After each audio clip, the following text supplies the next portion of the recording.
There are many different ways to finish the edge of your quilt. The most popular method is to use binding, which protects the edges of your quilt from a lot of wear. After your quilt top has been layered with the back, batting, and top, and then quilted, you cut off these raw edges. Binding is applied to this edge. It's sewn in place. I'll put a pin here where the stitches would be. Then it's folded over to the back and then stitched, and that's how it finishes off the edges.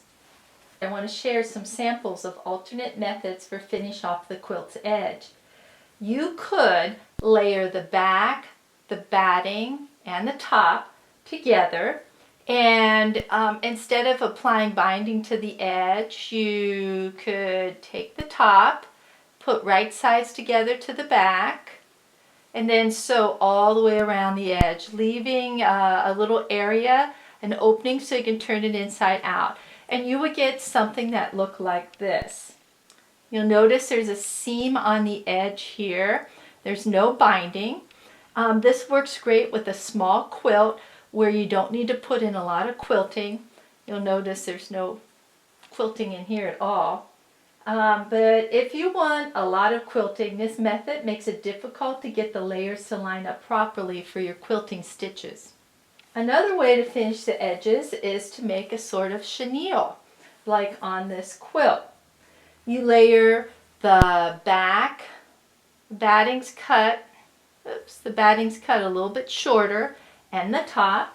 You take your scissors and you cut about every quarter of an inch or eighth of an inch, and then after you finish doing this fringe all the way around the quilt, you throw it into the washing machine and you get this sort of fuzzy edge.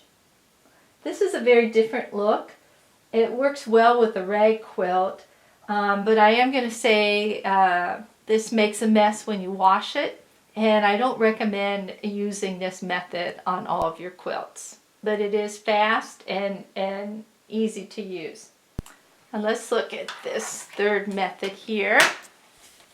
Now on this quilt, this is a very old quilt, and it's kind of hard to see, but I've taken the back and I've pulled it all the way around to the front, and I've made this binding. So here we go. I've got the back, the batting, and the top of the quilt. And basically the back has to be cut a little extra large, and I'm going to fold that and fold it over, and I'm using the back to sort of finish off the edges of this quilt. Some quilters prefer this method over binding.